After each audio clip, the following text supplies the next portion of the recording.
మన ప్రభువును మన రక్షకుడునైన యేసుక్రీస్తు ప్రభువారి పరిశుద్ధమైన నామంలో ఈ ఉదయకాల వాక్య ధ్యానంలో పాలిభాగస్తులై వీక్షిస్తున్న విశ్వాసులకు, సంఘమునకు, సేవకులకు, సకల పరిశుద్ధులకు దేవుని కృపయు, దేవుని సమాధానము ఆయన మందిరములో ఉండి మీకు కలుగునుగాక.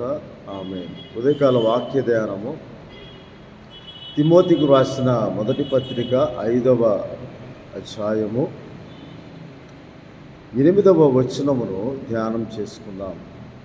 అపోస్తలుడైన పౌలు తిమోతికి రాసిన మొదటి పత్రిక 5వ అధ్యాయము 8వ వచనం. ఎవడైనను స్వకీయులను విశేషముగా తన ఇంటి వారిని సంరక్షింపకపోయిన ఎడల వాడు విశ్వాస త్యాగం చేసిన వాడై అవిశ్వాసి కన్నా చెడ్డవాడై ఉండును.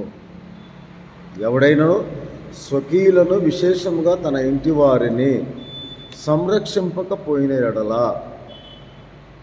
వాడు విశ్వాస త్యాగం చేసిన వాడై అవిశ్వాసి కన్నా చెడ్డవాడై ఉండును అని దేవుని వాక్యంలో రాయబడి ఉన్నది. కాబట్టి దేవుని సంఘమునకు అపోస్తలుడైన పౌలు తిమోతి దేవుని సేవకునిగా, దేవుని పరిచారకునిగా ఉండి 3వ అధ్యాయంలో అధ్యక్ష పదవిని ఆశించిన ఎడల అని కొన్ని సంఘములో అధ్యక్షులుగా ఉండవలసిన వారికి అవసరమైన కొన్ని గుణలక్షణములను అపోస్తలుడైన పౌలు తిమోతిని సంఘమునకు హెచ్చరించమని రాస్తూ 3వ అధ్యాయం 5వ వచనం, ఎవడైనా తన ఇంటి వారిని ఏలనేరకపోయిన ఎడల అతడు దేవుని సంఘమును ఎలాగ పాలించును?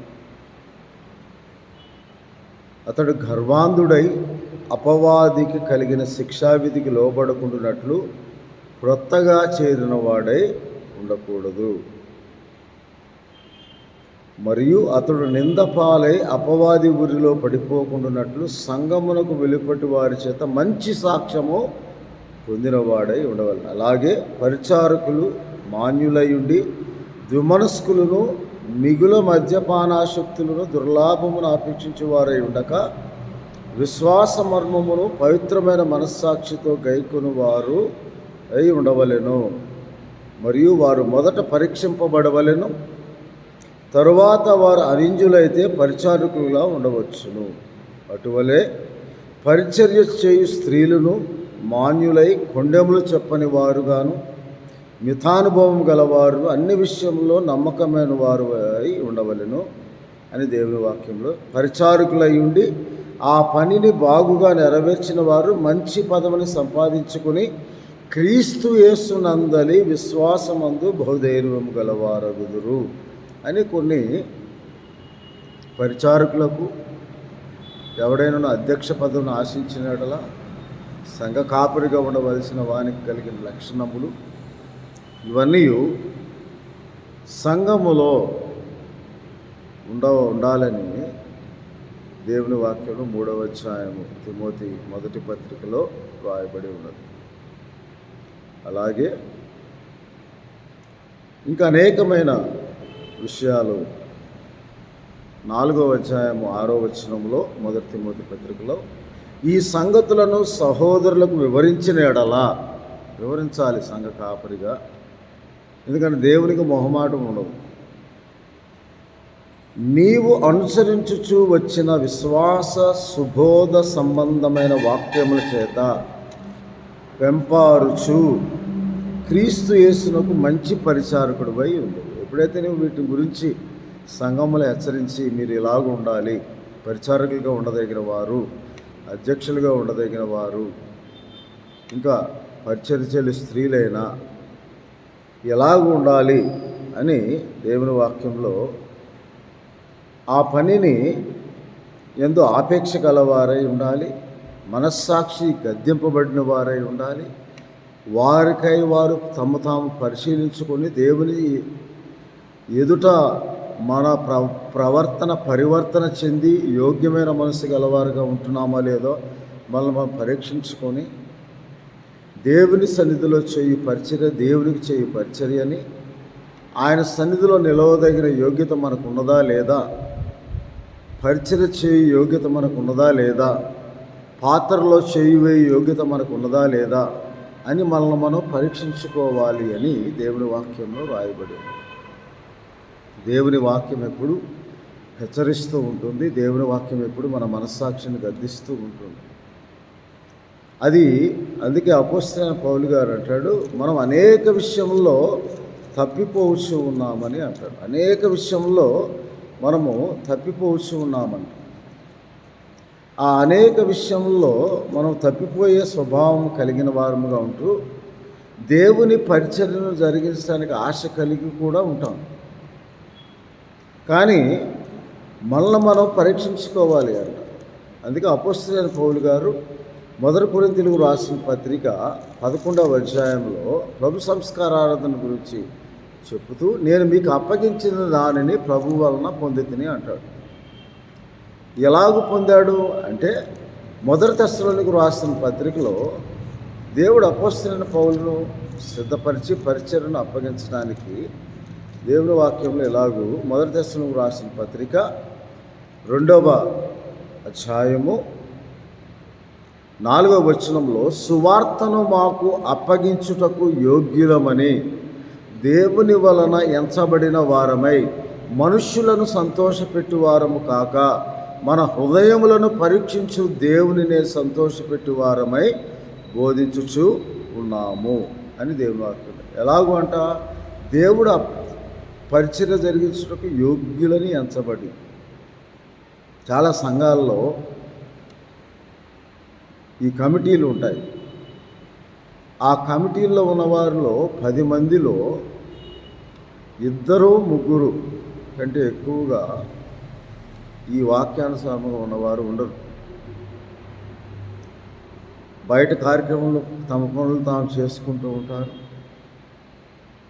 పరిశుద్ధమైన బల్ల. అందుకే 1 కొరింథీయులకు రాసిన పత్రిక 11వ అధ్యాయం 27వ వచనం, కాబట్టి ఎవడు అయోగ్యముగా అనే మాట ప్రభు యొక్క రొట్టె తినను విశ్వాసంలో, సంఘ పరిచారకుల్లో, దైవ సేవకుల్లో కూడా అయోగ్యులుగా ఉన్నవారు కూడా పాత్రలో ఆచార సంబంధమైన విషయాలను ఆ పాత్ర వేయలో చేయి వేయటంలో అయోగ్యముగా యొక్క రొట్టె తిననో లేక ఆయన పాత్రలో త్రాగును వాడు ప్రభువు యొక్క శరీరమును గూర్చి రక్తమును గూర్చి అపరాధి. ఎందుకంటే మరలా బహాటముగా ఆయన సిలువ వేయించి ఉన్నాడు.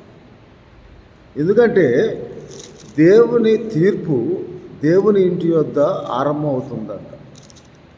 జాగ్రత్తగా ఉండాలి. యాకోబు పత్రికలో దేవుని వాక్యంలో ఇలాగూ రాయబడి ఉంది. 9వ వచనం 5వ అధ్యాయం 9వ వచనంలో, సహోదరులారా మీరు తీర్పు పొందకుండా నిమిత్తము ఒకరి మీద ఒకడు సగరకుడి, ఇదిగో న్యాయాధిపతి వాకిట నిలిచి ఉన్నాడు అంటున్నాడు. అలాగే 1 పేతురు పత్రిక 4వ అధ్యాయము 17వ వచనంలో, తీర్పు దేవుని ఇంటి యొద్ద ఆరంభమగు కాలము వచ్చి ఉన్నది, అది మన యొద్దనే ఆరంభమైతే దేవుని సువార్తకు అవిధేయులైన వారి గతి ఏమవును? మరియు నీతిమంతుడు రక్షింపబడ్డ దుర్లభమైతే భక్తిహీనుడు పాపియు ఎక్కడ నిలుచును? కాబట్టి దేవుని చిత్త ప్రకారము సత్ప్రవర్తన గల వారే నమ్మకమైన సృష్టికర్తకు తమ ఆత్మలను అప్పగించుకోవాలి. దేవుని పరిచర్య చేయవారు సంఘంలో అయినా, దేవుని సేవకులుగా ఉన్నవారు, సువార్థికులైనా. ఎందుకంటే మనం చాలా విషయాల్లో తప్పిపోతూ ఉంటాం. దేవుని తీర్పు దేవుని ఇంటి యొద్ద ఆరంభం కాలం. ఆ ఇల్లు మనమే అని హెబ్రీయులకు రాసిన పత్రిక 3వ అధ్యాయంలో అపోస్తలుడైన పౌలు గారు రాస్తారు. దేవుని ఇల్లు ఎవరు? మనమే ఆయన ఇల్లు. మన ఇంటి దగ్గరే, దేవుని మందిరము దగ్గరే, దేవుని సువార్తకు లోబడిన వారి దగ్గరనే, ప్రతిదినము దేవుని ఆరాధించేవారుగా ఉన్నవారు దేవుని సంఘము యొద్దనే తీర్పు ప్రారంభమవుతుంది. అందుకే 2 కొరింథీ 5:10 ఏమంటాడు? మనమందరము దేహంతో జరిగించిన కార్యము మంచివైనా సరే చెడ్డవైనా సరే క్రీస్తు న్యాయపీఠం ఎదుట మన ప్రత్యక్షము కావాలి. హెబ్రీయులకు రాసిన పత్రిక 4వ అధ్యాయం 13వ వచనంలో, ఆయనకు సమస్తమును, ఆయన కన్నులకు సమస్తమును తేటగా కనపడుతుంది. ఆయన దృష్టికి మరుగైనది ఏదీ లేదు. కాబట్టి ఎవడైనను తన స్వకీయులను మరి విశేషముగా తన ఇంటి వారిని రక్షించుకోలేకపోతే వారు అవిశ్వాసి కన్నా చెడ్డవాడు. ఇటువంటి కార్యములు చాలా జరుగుతూ ఉన్నాయి. దేవుని సంఘము మనుషుల సంఘము కాదు, దేవుని సంఘము దేవునిచే నడిపింపబడాలి. ఎందుకంటే అపోస్తల కార్యం 20వ అధ్యాయంలో దేవుడు తన స్వరక్తమిచ్చి సంపాదించుకున్న సంఘమును మనము ఆ రక్తమును పిండి పిసికి తాగేస్తున్నాం. కమిటీలుగా పెట్టి పదవులు కోరుకొని దేవుని చిత్తానుసారమైన ప్రవర్తన కలిగిన వారం కాకుండా సంఘములను పాడు చేస్తూ ఉన్నారు. అందుకే బాహాటంగా మరలా ఆయన సిలువ వేస్తూ ఉన్నారు. ఎందుకంటే దేవుని వాక్యం ఎప్పుడు ఖండిస్తుంది, తప్పుదిద్దుతుంది, నీతి అని శిక్షిస్తుంది. దేవుడు ప్రకటన గ్రంథం 3వ అధ్యాయం 19వ వచనంలో తన్ను ప్రేమించే వారిని శిక్షించి గద్దిస్తాడు. ఆ గద్దింపునకు శిక్షకు హెచ్చరికకు లోబడిన వారు అవిధేయులు. వారి గతి ఏమవుతుంది? అయోగ్యముగా ప్రవర్తించేవారు. అందుకే కొరింథీయులకు రాసిన పత్రికలో ఇందాక మనం చదువుకున్న వాక్య భాగంలో దేవుడు తన స్వరక్తం ఇచ్చి సంపాదించిన తన సంఘమును కాయుటకు మిమ్మల్ని అధ్యక్షులుగా, కాపరులుగా నియమించాడు, పరిచారకులుగా నియమించాడు. అందుకే కొరింథీయులకు రాసిన పత్రిక 11వ అధ్యాయంలో ఇలాగ దేవుని వాక్యంలో 29వ వచనం, ప్రభు శరీరమును వివేచింపక, పైన ఏమంటాడు, అయోగ్యముగా రెండోది వివేచన ఉండదు, తిని త్రాగుచూ ఉన్నాడు తనకు శిక్షావిధి కలుగుటకై. ఎందుకంటే యేసుక్రీస్తు నామంది రోమాపత్రిక 8వ అధ్యాయము 1వ వచనం, క్రీస్తు యేసునందు వారికి ఏ శిక్షావిధి లేదు. మనం క్రీస్తు యేసునందు ఉన్నవారముగా దేవుని సంఘంలో పరిచారకులుగా ఉంటూ మనల్ని మనం రక్షించుకోనుకుంటాం, మన కుటుంబాలు రక్షించుకుంటాం. ఈ కాలంలో దేవుని సేవకుల కుటుంబాలు ఎలాగ ఉన్నాయి, దేవుని పరిచారకుల కుటుంబాలు ఎలాగ ఉన్నాయి. భార్య చర్చికి వస్తే, మందిరానికి వస్తే భర్త రాడు, భార్యాభర్తలు వస్తే పిల్లలు రారు, పిల్లలు వస్తే భార్యాభర్తలు రారు. పరిచారకులుగా ఉన్నవారు దేవునికి కేటాయించవలసిన సమయమును, ప్రాముఖ్యంగా సమయం కేటాయించడం కంటే తన ఆత్మలను పరిశోధించి నీతి గల దేవుని ఎదుట ప్రవర్తనను సరిచూసుకోండి. మీరు దేవుని మందిరంలోకి వెళ్ళినప్పుడు మీ ప్రవర్తన జాగ్రత్తగా చూసుకోండి. బయట అనేక కార్యక్రమాలు, ఈ లోక సంబంధం వాటిని చేయటం, ఆదివారం రావడంతో పరిశుద్ధులుగా కనపడటానికి ప్రయత్నం చేస్తూ ఉంటారు.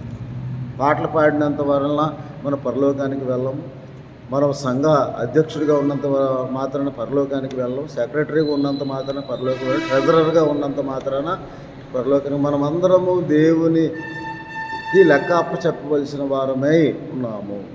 అందుకే సంఘ కాపరులు హెబ్రీయులకు రాసిన పత్రిక 13వ అధ్యాయం 17వ వచనంలో వారు లెక్క అప్ప చెప్పవలసిన వారై మీ ఆత్మలను కాయుచున్నారు కనుక వారు సంతోషంతో ఆ పని చేయనట్లు మీరు వారికి లోబడి ఉండండి. దుఃఖముతో ఆ పని చేసిన ఎడ్ల వారు మీకు ప్రయోజనకరం. ఎప్పుడు సంఘ కాపరి హృదయాన్ని నొప్పింపు చేయకూడదు. అసలు ఈ కమిటీలు అనవసరం. దేవునిచే నడిపింపబడాలి, దేవుని ఆత్మచే సంఘములు నడిపింపబడాలి. దేవుని ఆత్మ ప్రేరేపణ ద్వారా పరిశుద్ధపరచబడి, పవిత్రపరచబడి, తమ పాపములను కడిగి వేసుకొని యేసుక్రీస్తు ప్రభువు నిజమైన రక్షకుడిగా హృదయమందు విశ్వసించి వారు అధ్యక్ష పదవులను కోలుకోవాలి. తన ఇంటి వారిని బాగుగా ఏలువాడుగా ఉండాలి. తన ఇంటి వారందరితో దేవుని సంఘములో కనపడినట్లుగా, దేవుని ఆత్మతో సత్యముతో ఆరాధించినట్లుగా, యథార్థంగా ప్రవర్తించిన వాడుగా, నిర్దోషమైన చేతులను శుద్ధ హృదయం కలిగిన వాడుగా ఉండి సంఘ పరిచర్యను కొనసాగించటానికి మనము ప్రయాసపడాలి. అప్పుడు ప్రభువునందు మీ ప్రయాసం వ్యర్థం కాదు. అందుకే కొరింథీయులకు రాసిన పత్రికలు అందుకే కేవలము ప్రభు సంస్కారాధన మాత్రమే కాక అయోగ్యులముగా, అవివేకులముగా ఉండకూడదు. పరిచర్య చేయువారు, పాత్రలో చేయువారు, విశ్వాసులు కూడా. అందుకే ఏమంటాడు 28వ వచనంలో కొరింథీయులకు రాసిన పత్రిక 11వ అధ్యాయం 22, కాబట్టి ప్రతి మనుష్యుడు తను తాను పరీక్షించుకోవాలి, అలాగున చేసి పాత్రలో చెయ్యి వేయాలి. కాబట్టి మనము ప్రతినిత్యము దేవుని ఎదుట మన హృదయంను సమ్మతిపరుచుకోవాలి. మొదటి యోహాను పత్రిక 3వ అధ్యాయం, మన హృదయం కంటే అది కూడా ఆయన సమస్తము ఎరిగినవాడు. మనం ఏ విషయంలో మన హృదయం దోషారోపణ చేయుచున్నదో వాటన్నిటిని మనము ఎరిగి, ప్రభా ఇదిగో ప్రభా పాపిని నన్ను కరుణించు, నా పాపను క్షమించు. ప్రతి దినము మన ఇంటి వారిని రక్షించుకోవడానికి ప్రార్థన చేయాలి, మన కుటుంబాన్ని రక్షించుకోవడానికి ప్రార్థన చేయాలి. ఏకాత్మ గలవారమై, ఏక మనసు గలవారమై మనం ప్రార్థన చేయాలి. దేవుని సేవకులుగా ఉన్నవారు ఇంకా బలముగా దేవుని పరిచర్లో వాడబడటానికి ప్రార్థనాపూర్వకంగా సిద్ధపడాలి. ఈ లోక సంబంధమైన వాటితో పాటు ఆదివారం వచ్చిందంటే ఏదో ఆచార సంబంధంగా వచ్చి సేవకులుగా, పరిచారకులుగా మనము చేసినట్లా శిక్ష, తీర్పు దేవుని ఇంటి వద్దగా ఆరంభం.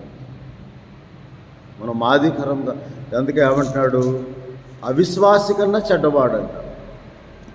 విశ్వాస త్యాగం చేసిన వాడు తన ఇంటి వారిని రక్షించుకోవడానికి మనం ప్రార్థన చేయాలి.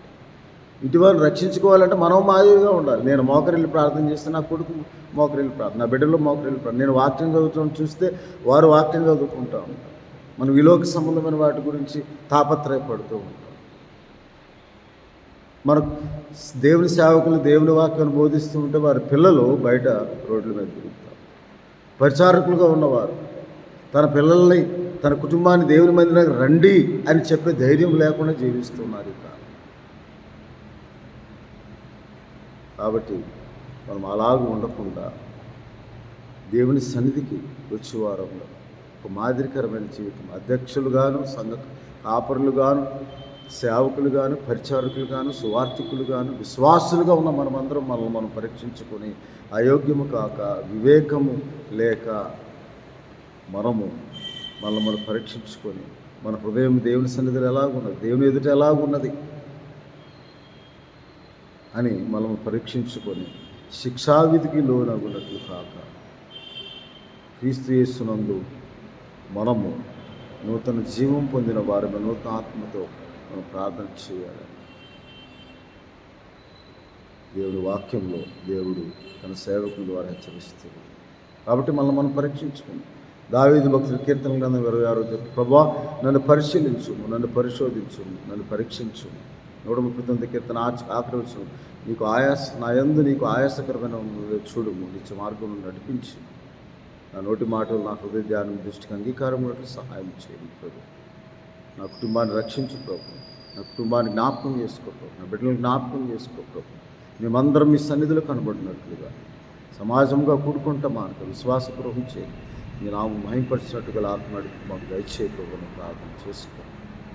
మనం పరీక్షించుకో, మన హృదయం పరిశోధించి పరీక్షించి నీతి గల దేవుని ఎదుట మన హృదయం ఏ విషయంలో దోషారోపణ చేయొచ్చుందో వాటన్నిటిని సమ్మతిపరుచుకొని మన దేవుని సన్నిధిలో ఆయన రాకడ కొరకు సిద్ధపడాలని దేవుడు ఉదయకాల సమయంలో సంఘమును బాగుగా ఏలువారు, తన ఇంటి వారిని ఏలువారుగా, తన ఇంటి వారిని సంరక్షించుకునేవారుగా ఉండినప్పుడు మనము దేవుని సన్నిధిలో జ్ఞాపకంలో ఉంటాం.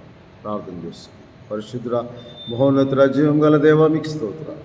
వారి ఉదయకాల సమయంలో మీ మందిరంలో మాతో మాట్లాడినందుకు స్తోత్ర. అవును తండ్రి, చదవబడిన ధ్యానించిన వాక్యం ప్రతి ఒక్కరి జీవితంలో అనుభవించుకుని మమ్మల్ని పరీక్షించుకొని పరిశీలించుకొని మా అయోగ్యతను, అవివేకము ప్రభా, మేము అపనమ్మకం, అవిశ్వాసం బాగు చేసుకుని మేము అనేక విషయంలో మీద తప్పిపోవచ్చున్నాం. శిక్షావిధి కలుగుడు కాకుండా శిక్షావిధిని తప్పించుకోవటం క్రీస్తు యేసునందు నూతన సృష్టిగా సృజింపబడి మీ సంఘము, మీరు స్వరక్తం ఇచ్చిన సంఘము, మేమందరం విశ్వాసముగా ప్రభా మీ సన్నిధిలో నిందారహితులుగా జీవించినట్టు మీరు మాకు అనుగ్రహించే పాప క్షమాపణ పొందుకొని మీ నామ మహింపరచుల కృపను ప్రతి ఒక్కరికి దయచేసి ప్రతి కుటుంబమును రక్షించుకోవటానికి ప్రభా ప్రతి ఒక్కరు ప్రార్థనాపూర్వకంగా మీరు అనుగ్రహించి ఆత్మరక్షణ పొందుకోవడానికి ఆత్మీయ సహాయం ప్రతి ఒక్కరికి దయచేయండి. మా ప్రభువును రక్షకుడునే యేసుక్రీస్తు వారి పరిశుద్ధమైన నామమునే ప్రార్థన చేస్తున్నాం తండ్రి. ఆమె మరి తండ్రి అయిన దేవుని ప్రేమ, ప్రభువును రక్షకుడైన యేసుక్రీస్తు వారి కృపా, పరిశుద్ధ ఆత్మనిచ్చే ఆదరణ, కాపుదల, సంరక్షణ, కృపాక్షేమం, దేవుని సన్నిధి, దేవుని ఆత్మ సహాయం మిమ్మల్ని మీ కుటుంబంలో రక్షించటం దేవుడు మీకు తోడై ఉండి మిమ్మల్ని నడిపించును గాక. ఆమె దేవుడు మిమ్మల్ని దీవించును గాక. ఆమె